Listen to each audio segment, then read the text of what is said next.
तो जैसे कि आप सभी को पता ही है कि मैशले मैजिक एंड मसल का एक नया सीजन आ चुका है। तो आज हम एपिसोड 1 को एक्सप्लेन करेंगे सीजन 2 के। तो आप सभी का स्वागत है मेरे यूट्यूब चैनल मांगा बॉय में। मेरा नाम है आदित्य कुमार 6 क्लास में पढ़ते हैं।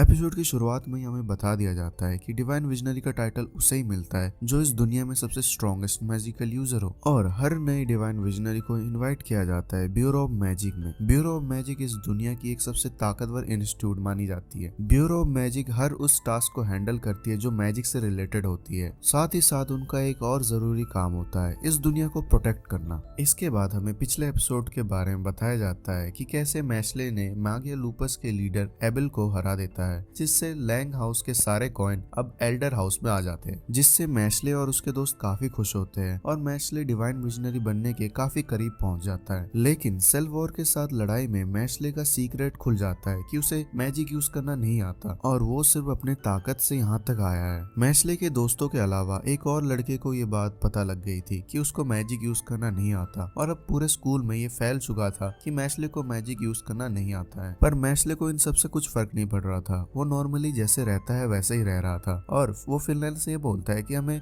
स्कूल के बाद पार्टी करनी चाहिए। तभी उनके सामने एक लड़का आ जाता है और वो मैशले से पूछता है क्या तुम्हें सच में मैजिक यूज करना नहीं आता, जिसपे मैशले बस एक ही बात बोलता है कि उसे मैजिक यूज करना आता है। फिर वो लड़का फिन को डराने लगता है कि मैशले का साथ देने के लिए उसको भी सजा मिलेगी, जिसपे फिन बहुत गुस्सा हो जाता है। तभी लेंस पीछे से आके उस लड़के को जमीन में चिपका देता है, और तभी लेमन और डॉट भी वहाँ आ जाते हैं। पिछली लड़ाई में डॉट को काफी चोट लगी थी, इसलिए उसका पूरा शरीर अब पट्टियों से बंधा हुआ था। स्कूल के बाद ये सभी लोग मैशले के रूम में पार्टी करते हैं, और इस पार्टी में एबेल और एबिस भी आए हुए थे। और एबेल अपने साथ पत्ते लाया था, पर वो साफ बोल देता है कि मैं इन लोगों से दोस्ती नहीं करने वाला, और एबिस अभी बस ठीक हो गया है, इसी की खुशी में मैं बस यहाँ आया हूँ। इसके बाद एबिस सबको डराने लगता है कि अगर किसी ने उसके लॉर्ड एबेल को पत्तों में हराया तो उसको वो मार देगा। लेमन एबिस को शांत रहने को बोलती है और उससे चाय के लिए पूछती है, पर एबिस लेमन को देख के काफी नर्वस हो जाता है। एबेल बताता है कि एबिस को लड़कियों से बात करने का बिल्कुल एक्सपीरियंस नहीं है, यहाँ तक कि वो लड़कियों को उनके नाम से भी नहीं बुला पाता। इसके बाद सभी लोग खाना शुरू करने लगते हैं। लेमन मैशले को अपने हाथों से खिलाना चाहती थी, लेकिन मैशले साफ मना कर देता है, और तभी लेमन के हाथ से क्रीम पफ गिरने लगता है। तभी मैशले अपने मुंह से काफी तेज हवा खींचता है और वो क्रीम पफ को खा लेता है। पार्टी में सभी लोग काफी मजे कर रहे थे, पर फिन को काफी टेंशन हो रही थी। पार्टी के बाद एबिस मैशले को सावधान रहने को बोलता है, क्योंकि इनोसेंट जीरो की नजर उन पे पड़ गई है। वो लोग स्कूल में हाई मैजिकल पावर वाले स्टूडेंट की तलाश में थे, जहां एबिल ने उनकी मदद की थी, जिसके बदले में उसे काफी पावर मिली थी। उसकी तीसरी लाइन भी असली नहीं है, उसे वो इनोसेंट जीरो की पावर से मिली थी। लेकिन फिर मैशले ने एबिल को हराकर उसका दिमाग ठिकाने पर ला दिया। लेकिन इनोसेंट जीरो जिसकी भी तलाश में है, उसका कोई ना कोई कनेक्शन मैशले से जरूर है, और एबिल और एबिस को अपनी हरकतों की वजह से पनिशमेंट जरूर मिलेगी। जहां एबिस ये बताता है कि एबिल बस एक ऐसी दुनिया चाहता था जिसमें सब शांति से रह सके, और एबिस को ये यकीन है कि मैशले ये सपना सच कर सकता है। तभी एक आउल मैशले को एक मैसेज देकर जाता है, जिसमें लिखा हुआ था कि उसके ऊपर एक इंक्वायरी बैठने वाली है। नेक्स्ट डे मैशले को ब्यूरो ऑफ मैजिक में बुलाया जाता है। मिनिस्टर ब्लेस बोलते हैं कि गॉड ने इस दुनिया को बनाया और इंसानों को मैजिक दिया। इस सुंदर दुनिया में मैशले एक डिफेक्टिव की तरह है जिसे खत्म होना होगा। तभी मैशले कहता है कि सब कुछ परफेक्ट नहीं हो सकता, जिसपे ब्लेस बोलते हैं कि इसका फैसला तुम नहीं करोगे। तभी उनके साइड में एक डिवाइन विजनरी आ जाता है, जिसका नाम रियो ग्रांट्स था, दी लाइट केज। रियो मैशले से कहता है कि इस दुनिया में कुछ नियम है जिन्हें सबको मानना पड़ता है, लेकिन अगर तुम्हें किसी नियम से दिक्कत है तो मेजोरिटी को अपने तरफ कर लो, फिर भले ही तुम गलत क्यों ना हो, सब तुम्हारी बात मानेंगे। इसके बाद रियो मैश के सामने एक मोमबत्ती रख देता है और कहता है इस मोमबत्ती को बिना छुए जलाकर दिखाओ। तो अगर मैशले जादू नहीं कर सकता तो उसे कोई चमत्कार करके दिखाना होगा। ब्लेस सोचता है कि बिना जादू के इस मोमबत्ती को जलाना तो नामुमकिन है। मैश अब मोमबत्ती के पास आकर अपनी जादुई छड़ी निकालता है, और उसके बाद वो छड़ी को जमीन में लगाकर इतनी तेजी से घुमाता है कि उसमें आग लग जाती है, जबकि फ्लोर पूरा मार्बल से बना हुआ था, और उस आग से वो मोमबत्ती भी जल जाती है। मैशले कहता है कि वो अपने मुक्के के दम पे मेजोरिटी को अपनी तरफ कर लेगा, और मैशले की ये कारनामा देख रियो उससे काफी इम्प्रेस हो जाता है। तभी यहाँ पर बाकी के सारे डिवाइन विजनरी आ जाते हैं। इन्हें असल में प्रिंसिपल वॉल्वर्ग ने बुलाया था। इनके नाम थे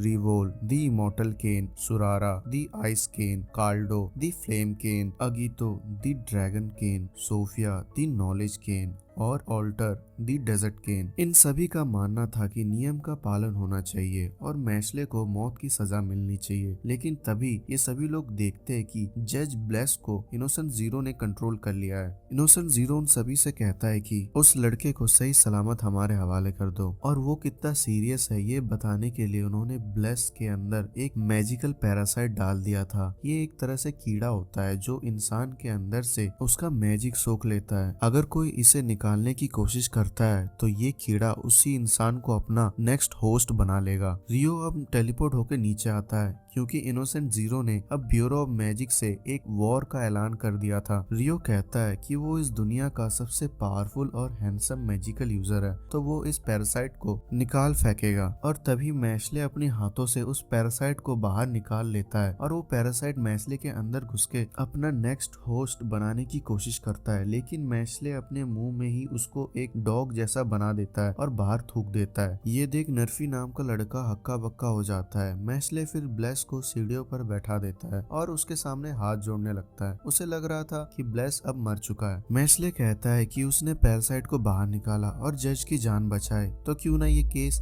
यहीं पर खत्म किया जाए।